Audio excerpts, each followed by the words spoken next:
Assalamualaikum warahmatullahi wabarakatuh. Selamat datang di konten horor kami di Horor Dini Hari. Cerita horor kali ini datang dari salah satu pengalaman pribadi yang ditulis di tweet Twitter Al-Gaza yang berjudul Hantu Kepala Buntung. Sebelum saya mulai ceritanya, kalian bisa bantu kami untuk tekan tombol subscribe dan lonceng agar kalian tidak ketinggalan cerita-cerita horor yang akan kami sajikan nantinya. Dan jangan lupa bagi kalian yang ingin langsung membaca cerita horor Hantu Kepala Buntung ini, kalian bisa langsung kunjungi Twitter @algaza yang linknya akan kami taruh di kolom deskripsi. Oke, tanpa banyak basa-basi, mari kita mulai ceritanya.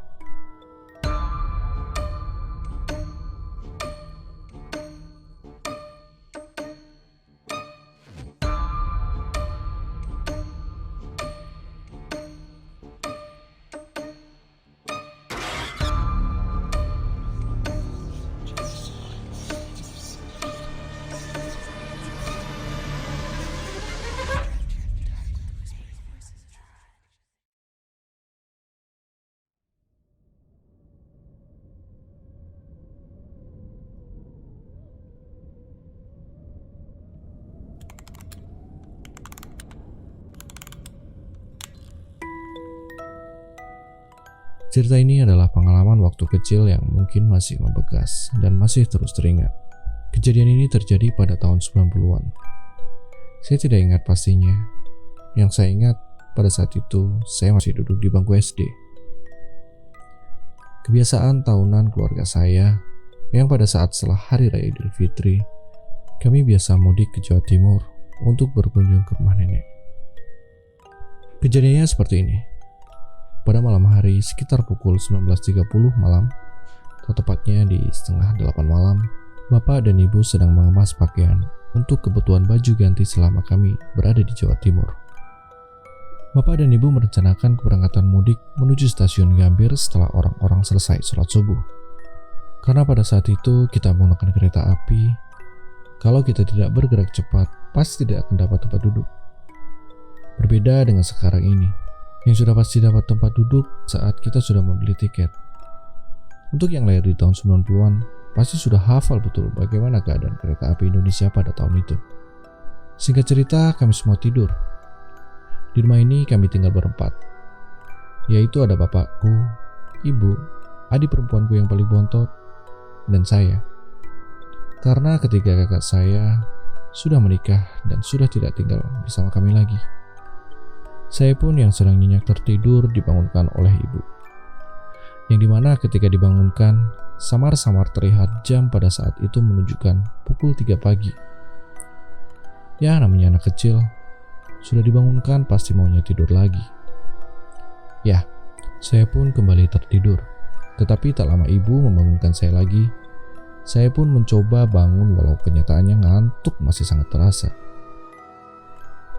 Saya mendengar dari kamar mandi, sepertinya bapak sedang mandi, dan saya melihat ibu sedang memasak, menyiapkan bekal makanan untuk kami bawa selama di perjalanan nanti. Alih-alih masih sangat mengantuk, saya yang ketika itu disuruh untuk mandi setelah bapak, saya justru lebih memilih untuk pergi ke teras rumah. Tepat di teras rumah, ada sebuah dudukan dari semen yang tingginya kurang lebih sekitar 50 cm, yang biasanya memang untuk kami duduk. Seperti sekat, tapi tidak tinggi dan bisa diduduki. Saya pun pindah di pembatas itu. Saya duduk di pembatas tepat di tengah antara kedua kaki. Dan saya mencoba mebaringkan tubuh saya dengan pipi yang menempel dan menghadap ke sebelah kiri. Tak ada orang lain selain saya waktu itu. Dulu tepat di depan rumah masih ada kebun milik tetangga. Pohon yang paling besar itu ada pohon jambu, pohon petai Cina, dan pohon salak. Ketika saya asik tiduran di pembatas itu, saya mendengar suara ibu meneriaki saya dengan maksud untuk menyuruh saya bergegas mandi. Ya, tapi saya tidak hiraukan. Saya pun mengganti posisi kepala saya yang awalnya mengarah ke kiri, lalu saya pindahkan ke kanan. dengan bagian pipi yang menempel di pembatas sekat tersebut. Tak lama setelah itu, saya seperti mendengar ada suara batu yang bunyinya menggelinding hendak ingin jatuh. Tapi saya abaikan saja dan tidak menghiraukan akan hal itu. Ya maklum, namanya juga masih bocah. Namun tak lama berselang, ada bunyi yang sama terdengar kembali. Kali ini saya sedikit penasaran dan mencoba menunggu. Apa sih yang sebenarnya ingin jatuh dari atas genteng itu? Bunyinya tepat di atas kepala saya.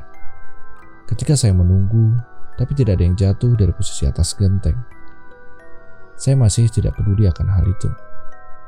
Dan tak lama berselang, di suara ketiga kalinya, bunyi itu semakin lama semakin terdengar.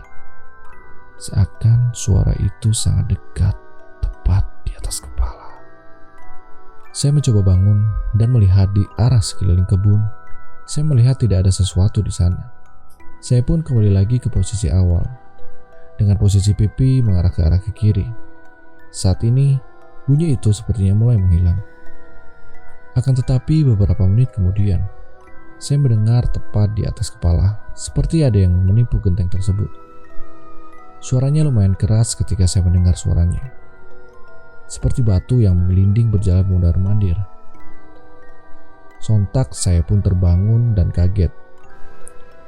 Akhirnya saya melihat kembali ke arah kebun, mengamati setiap sudut terkecil di area tersebut. Atap-atap plafon pun tak luput dari penglihatan saya. Akan tetapi, ketika saya mencoba mencari dan mengamati suara tersebut, suara itu justru menghilang. Saya pun mencoba kembali untuk tiduran di pembatas itu lagi dengan pipi mengarah ke kanan.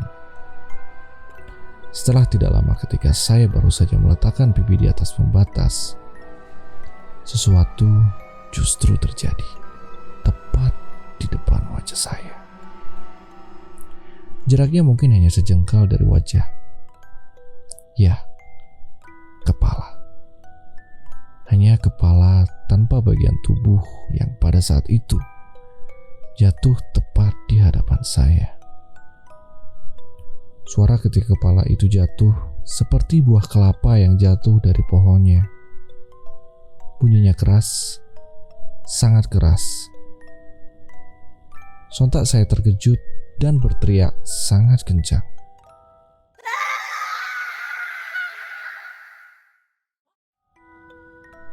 Saya pun dengan cepatnya lari ke dalam rumah. Ibu yang mendengar saya berteriak dengan sangat kencang langsung menghampiri dan memeluk saya. Sontak saya pun juga refleks membalas memeluk ibu dengan sangat kencang. Wajah saya ketika itu berada di posisi perut ibu dan tak ingin saya lepaskan. Ibu yang kala itu ikut panik lalu mencoba bertanya kepada saya. "Kamu kenapa, Nak? Ada apa?" tanya ibu kepadaku. Tapi saya sama sekali tidak menjawab. Bapak yang tiba-tiba keluar dari kamar mandi pun ikut menanyai saya. Tapi saya hanya menangis kejar dan memilih untuk tidak menjawab. Saya akan mencoba mengebarkan bagaimana sosok kepala buntung tersebut. Ketika kepala itu jatuh seperti bagian wajahnya dulu yang menempel di tanah. Tak lama, ia memutarkan wajahnya tepat ke hadapan saya. Saya melihat bagian rambutnya keriting agak panjang melebihi telinga. Dengan bagian wajah yang hancur dan penuh darah kehitaman. Satu bola matanya keluar menggantung dengan urat-uratnya saja. Bagian mata yang satunya tertutup rambut yang sangat berantakan. Pada waktu itu, kalau kata orang-orang menyebutnya itu sawan. Ibu memberi saya minum, tapi saya menolaknya. Hanya bisa menangis dan terus menangis. Singkat cerita, jam sudah menunjukkan pukul 5 pagi. Kami lantas bergegas berangkat, berjalan kaki dari rumah menuju jalan raya. Sesampainya di jalan raya, kami pun menunggu angkutan umum berupa patas AC.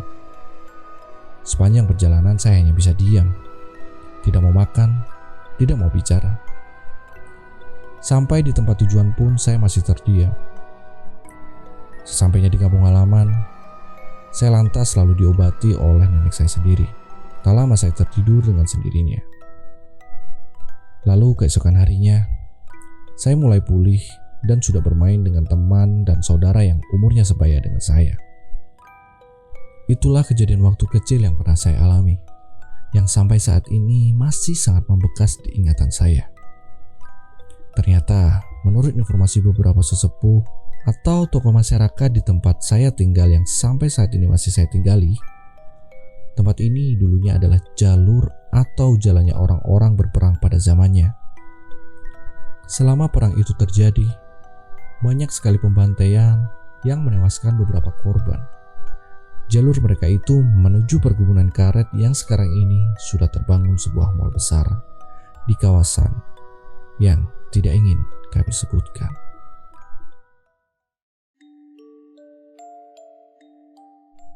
Wow, jujur, ketika aku membacakan cerita ini, aku juga sedikit merasakan atmosfer horor yang ingin Algaza ceritakan kepada kita. Mungkin pada waktu itu pengalaman horor seperti ini tidaklah aneh terjadi. Apakah kalian pernah mengalami hal serupa dengan apa yang dialami oleh Algaza? Tulis pendapat kalian di komentar. Jangan lupa follow semua sosial media penulis. Dan jangan lupa subscribe, like, serta share ke teman-teman kalian. Nyalakan lonceng agar kalian tidak ketinggalan asupan kisah horor selanjutnya dari kami. Kami sangat terbuka menerima kritik dan saran demi perkembangan channel ini.